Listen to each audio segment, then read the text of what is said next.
चलिए बुलेटिन की शुरुआत बड़ी खबर से करेंगे। दिल्ली से सामने आ रही है यूसीसी लागू करने को लेकर सीएम पुष्कर सिंह धामी का दिल्ली से बड़ा बयान सामने आए। बड़ी खबर आप तक पहुंचा रहे हैं। प्रदेश में जल्द लागू होगा यूसीसी कानून, ये कहना है सीएम धामी का। सशक्तिकरण के लिए लाया गया है यूसीसी कानून। बच्चों का भविष्य होगा उज्जवल, बुजुर्गों की सुरक्षा का भी है प्रावधान। किसी को टारगेट करना ऐसी नहीं है कोई बात। लागू होने के बाद सभी भ्रांतियां होंगी दूर। तुष्टीकरण, वोटों के ठेकेदार और वोट बैंक की राजनीति करने वालों को होगी परेशानी।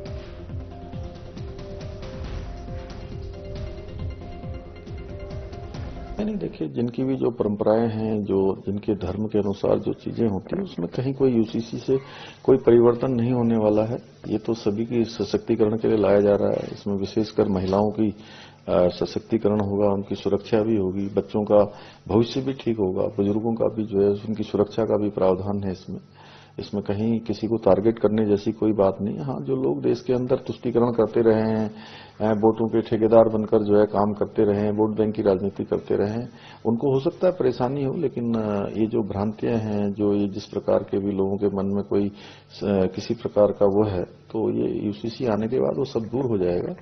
और यूसीसी देश की जो 50% आबादी है, उनका 100% का ये कानून है। लंबा नहीं है, आपको इसी माह में समाचार मिल जाएगा।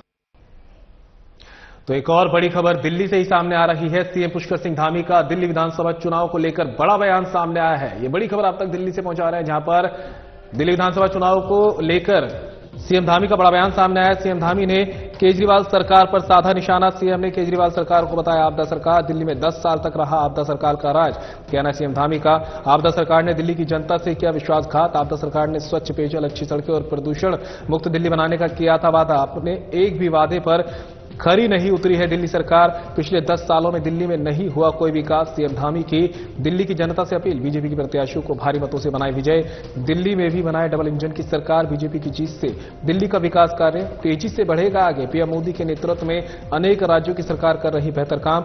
देश के विभिन्न राज्यों में लोग दे रहे डबल इंजन की सरकार को मौका। उत्तराखंड में डबल इंजन की सरकार में तेजी से हो रहा विकास। हरियाणा, महाराष्ट्र, हर जगह बन रही डबल इंजन की सरकार।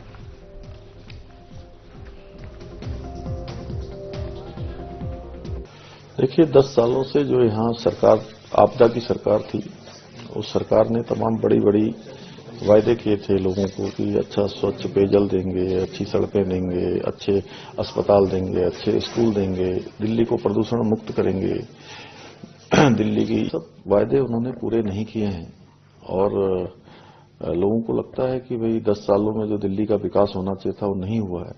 और आज देश में जो डबल इंजन सरकारों का मॉडल चला है, उस डबल इंजन सरकारों को लोग बार बार मौका दे रहे हैं। उत्तराखंड में डबल इंजन सरकार होने के कारण से आज तेजी से विकास हुआ है। अभी हरियाणा में चुनाव हुए हैं, हरियाणा में फिर से डबल इंजन की सरकार बनी है। महाराष्ट्र में चुनाव हुए हैं, वहां डबल इंजन की सरकार बनी है। तो हर जगह डबल इंजन की सरकार बन रही है। तो दिल्ली के लोगों ने भी इस बार, मैं दिल्ली के चुनाव में अनेक स्थानों पर गया हूं, मैं देख रहा हूं कि इस बार परिवर्तन की लहर है और यहां भी डबल इंजन की सरकार बनेगी। जो विकास यहां का रुका हुआ है, वो विकास तेज गति से आगे बढ़ेगा। जी कहना चाहता हूं कि देखिए, यहाँ डबल इंजन की सरकार बनाई है हमारे प्रधानमंत्री जी के नेतृत्व में। आज राज्यों की, अनेक राज्यों की सरकारें बहुत अच्छा काम कर रही हैं। लोग उनको बार बार मौका दे रहे हैं। दिल्ली में भी आप डबल इंजन की सरकार बनाइए, भारतीय जनता पार्टी की सरकार बनाइए, सभी भाजपा के प्रत्याशियों को विजय बनाइए। ऐतिहासिक जीत यहाँ पर भाजपा की होगी, तो यहाँ का विकास भी ऐतिहासिक रूप से आगे बढ़ेगा।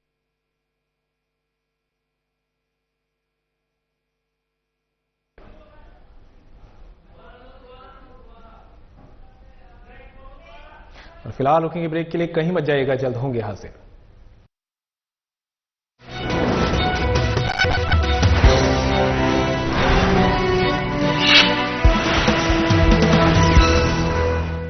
स्थापना के रजत जयंती वर्ष में प्रवेश कर चुके युवा राज्य उत्तराखंड 38वें राष्ट्रीय खेलों के सफल आयोजन की बड़ी जिम्मेदारी निभाने के लिए पूरी तरह तैयार है।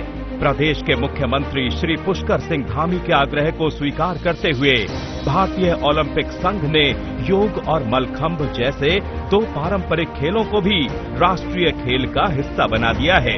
हाल ही में राजधानी देहरादून में आयोजित एक भव्य कार्यक्रम में मुख्यमंत्री ने 38वें राष्ट्रीय खेलों के शुभंकर प्रतीक, मौली, लोगो, जर्सी, एंथम और टैगलाइन का अनावरण किया। इस अवसर पर उत्तराखंड में राष्ट्रीय खेलों के लिए टैगलाइन संकल्प से शिखर तक घोषित की गई। मैं देवभूमि उत्तराखंड के सभी लोगों की तरफ से आदरणीय प्रधानमंत्री श्री नरेंद्र मोदी जी का धन्यवाद प्रदान करता हूं। 28 जनवरी से 14 फरवरी 2025 तक चलने वाले राष्ट्रीय खेलों का सुंदर लोगो और शुभंकर मौली दोनों ही उत्तराखंड के राजकीय पक्षी मोनाल से प्रेरित है, जो प्रदेश की विशिष्टता को प्रदर्शित करने के साथ उत्तराखंड की प्राकृतिक सुंदरता और विविधता के रंगों को भारत के प्रत्येक कोने तक पहुंचाएगा। उत्तराखंड को बधाई देना चाहता हूं जो इन खेलों का आयोजन कर रहे हैं। उत्तराखंड ने इस आयोजन को एक नया रूप और दृष्टिकोण दिया है। राष्ट्रीय व अंतर्राष्ट्रीय स्तर पर पदक लाने वाले खिलाड़ियों को सरकारी नौकरी देने के साथ साथ प्रदेश में नई खेल नीति लागू कर विभिन्न माध्यमों से राज्य में खेल और खिलाड़ियों को लगातार प्रोत्साहित कर रही है उत्तराखंड सरकार। उत्तराखंड में 38वें राष्ट्रीय खेलों के भव्य आयोजन में आपका स्वागत है।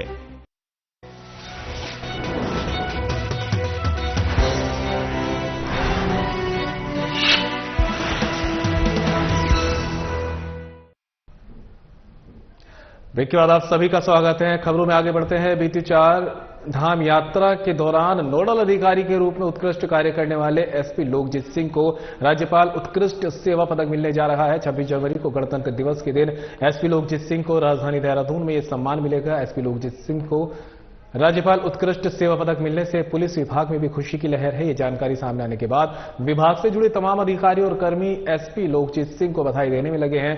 लोकजीत सिंह ने बताया कि सम्मान मिलना उनके लिए गर्व की बात है। पूरे पुलिस विभाग के सहयोग से ही उन्होंने 4 धाम यात्रा में नोडल अधिकारी के रूप में बेहतर कार्य करने का प्रयास किया है। यह सम्मान उनके तमाम सहयोगियों के नाम है। बता दें कि लोकजीत सिंह 4 धाम यात्रा में नोडल अधिकारी के अलावा एसपी देहात देहरादून की अहम जिम्मेदारी भी निभा चुके हैं। फिलहाल लोकजीत सिंह जनपद हरिद्वार में एसपी ट्रैफिक एवं क्राइम के पद पर तैनात हैं।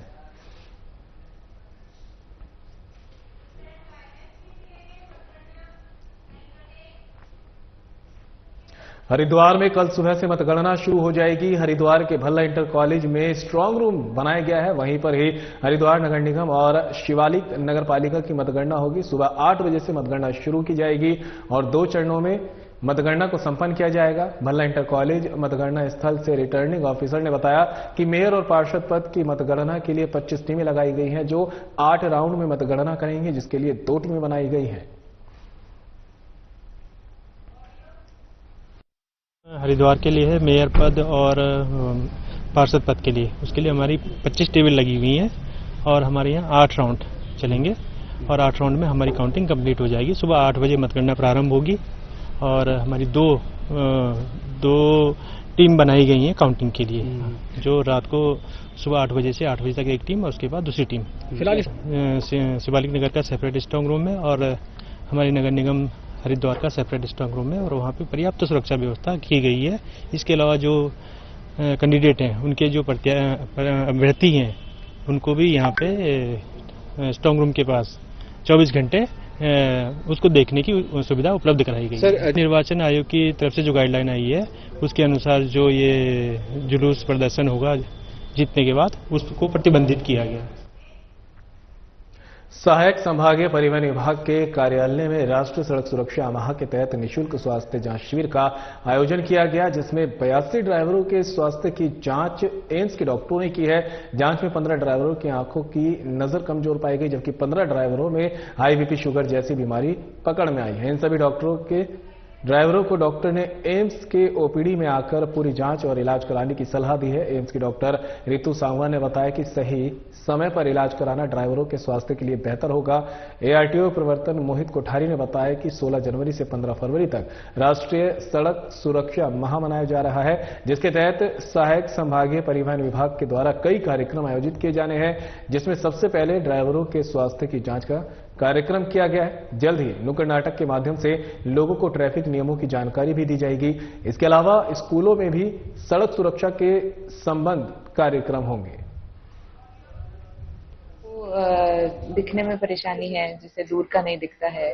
कुछ लोगों को शुगर भी है, शुगर है, बीपी है, तो ऐसी ही समस्याएं हैं जिनका हमने उनको निर्देशक दिया है। वो एम्स में आके अपना आगे का इलाज करवा सकते हैं और कुछ टेस्ट बताए हैं, उनके साथ वो हमें दिखा सकते हैं। उत्तराखंड में आयोजित होने वाले 38वें राष्ट्रीय खेलों के लिए विभिन्न प्रदेशों के खिलाड़ियों के साथ ही कोच और टेक्निकल स्टाफ का आगमन प्रारंभ हो गया है। वहीं हल्द्वानी रेलवे स्टेशन में ट्रेन द्वारा तमिलनाडु, दिल्ली, आंध्र प्रदेश, हरियाणा और मध्य प्रदेश ट्रायथलॉन के खिलाड़ियों एवं कोच सहित टेक्निकल स्टाफ का आगमन हुआ। जिला प्रशासन और खेल महकमे के अधिकारियों द्वारा खिलाड़ियों का फूल मालाओं के साथ स्वागत किया गया। साथ ही रेलवे स्टेशन पर छोलिया टीम द्वारा भी छोलिया नृत्य कर भव्य स्वागत किया गया। खिलाड़ियों द्वारा बताया गया कि ट्रायथलॉन गेम्स में साइकिलिंग, रेसिंग और स्विमिंग प्रतियोगिताएं होनी है।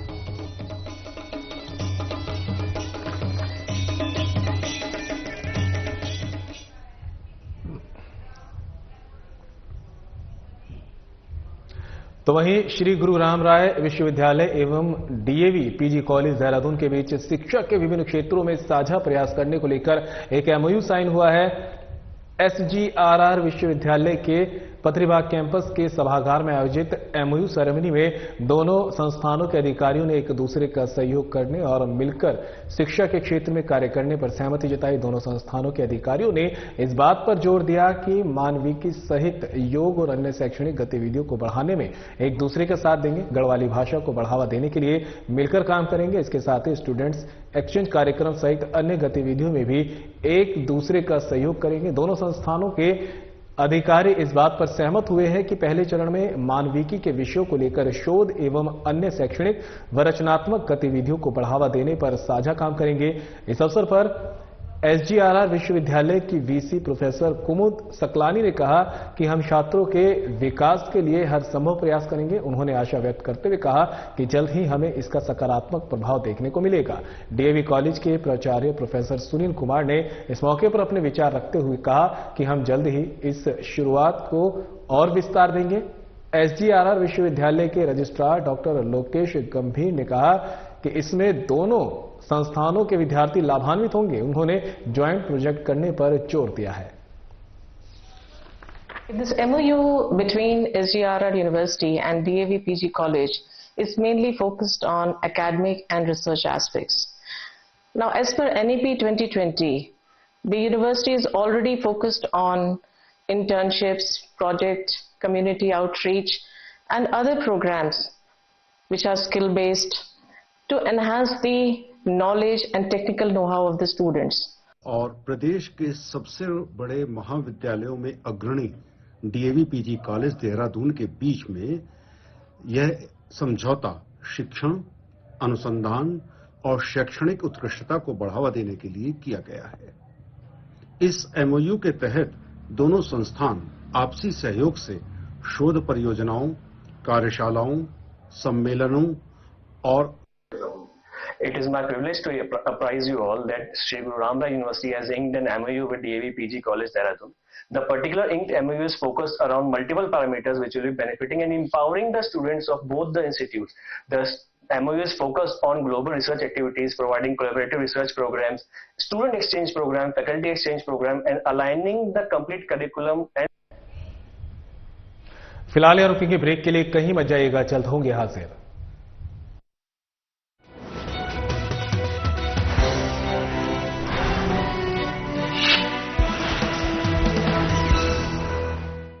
अपनी स्थापना के रजत जयंती वर्ष में प्रवेश कर चुके युवा राज्य उत्तराखंड 38वें राष्ट्रीय खेलों के सफल आयोजन की बड़ी जिम्मेदारी निभाने के लिए पूरी तरह तैयार है। प्रदेश के मुख्यमंत्री श्री पुष्कर सिंह धामी के आग्रह को स्वीकार करते हुए भारतीय ओलंपिक संघ ने योग और मलखंभ जैसे 2 पारंपरिक खेलों को भी राष्ट्रीय खेल का हिस्सा बना दिया है। हाल ही में राजधानी देहरादून में आयोजित एक भव्य कार्यक्रम में मुख्यमंत्री ने 38वें राष्ट्रीय खेलों के शुभंकर प्रतीक, मौली, लोगो, जर्सी, एंथम और टैगलाइन का अनावरण किया। इस अवसर पर उत्तराखंड में राष्ट्रीय खेलों के लिए टैगलाइन संकल्प से शिखर तक घोषित की गई। मैं देवभूमि उत्तराखंड के सभी लोगों की तरफ से आदरणीय प्रधानमंत्री श्री नरेंद्र मोदी जी का धन्यवाद प्रदान करता हूं। 28 जनवरी से 14 फरवरी 2025 तक चलने वाले राष्ट्रीय खेलों का सुंदर लोगो और शुभंकर मौली दोनों ही उत्तराखंड के राजकीय पक्षी मोनाल से प्रेरित है, जो प्रदेश की विशिष्टता को प्रदर्शित करने के साथ उत्तराखंड की प्राकृतिक सुंदरता और विविधता के रंगों को भारत के प्रत्येक कोने तक पहुंचाएगा। उत्तराखंड को बधाई देना चाहता हूं जो इन खेलों का आयोजन कर रहे हैं। उत्तराखंड ने इस आयोजन को एक नया रूप और दृष्टिकोण दिया है। राष्ट्रीय व अंतर्राष्ट्रीय स्तर पर पदक लाने वाले खिलाड़ियों को सरकारी नौकरी देने के साथ साथ प्रदेश में नई खेल नीति लागू कर विभिन्न माध्यमों से राज्य में खेल और खिलाड़ियों को लगातार प्रोत्साहित कर रही है उत्तराखंड सरकार। उत्तराखंड में 38वें राष्ट्रीय खेलों के भव्य आयोजन में आपका स्वागत है।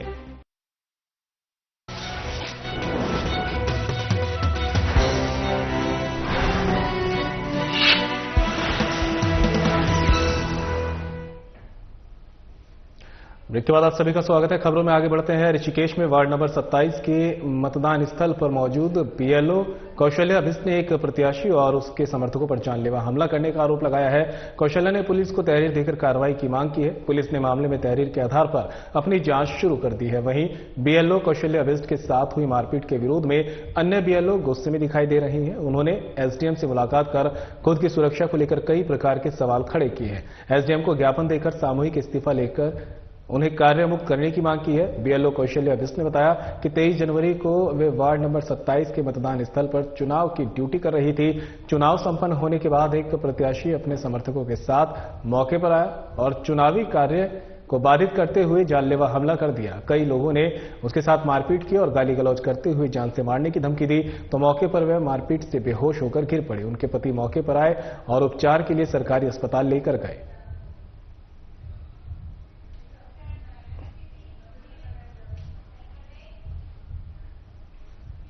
23 जनवरी को नगर निकाय चुनाव संपन्न करने के बाद मतपेटियों को आईडीपीएल स्थित स्ट्रांग रूम में जमा करने जा रहे मतदान दलों के साथ कुछ लोगों ने अभद्रता करने का मामला सामने आया है।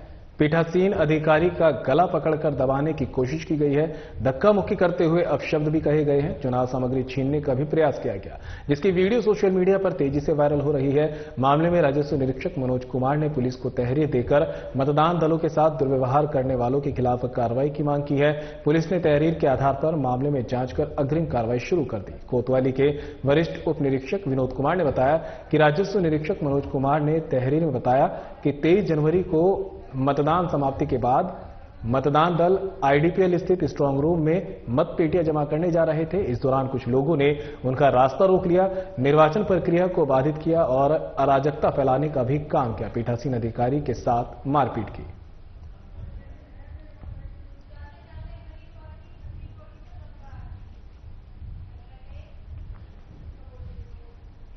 और फिलहाल इस बुलेटिन में मेरे साथ इतना ही, लेकिन जाते जाते आपको हरिद्वार की हर की पौड़ी ले चलते हैं, जहां पर गंगा आरती का सीधा प्रसारण जारी है।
सगर के पारे सब जग को ज्ञाता,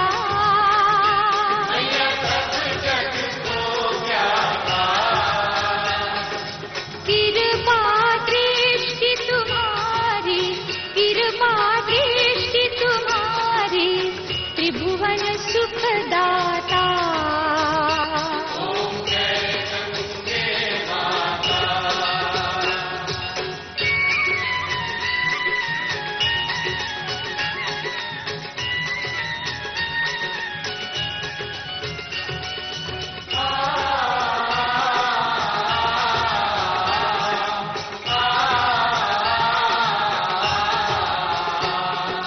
एक ही बार जो तेरी शरणागति आता,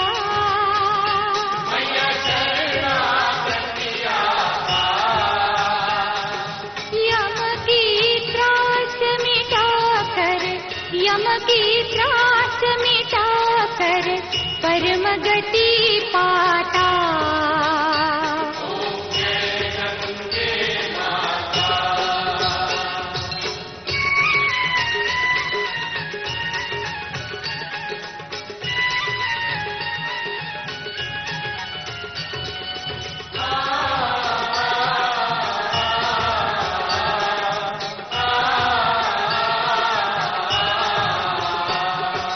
आरती मात तुम्हारी जो जन नित गाता,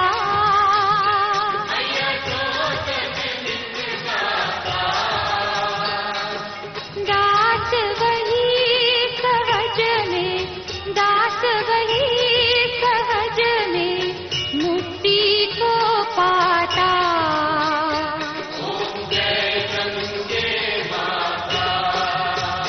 ओम जय गंगे माता, श्री जय गंगे माता,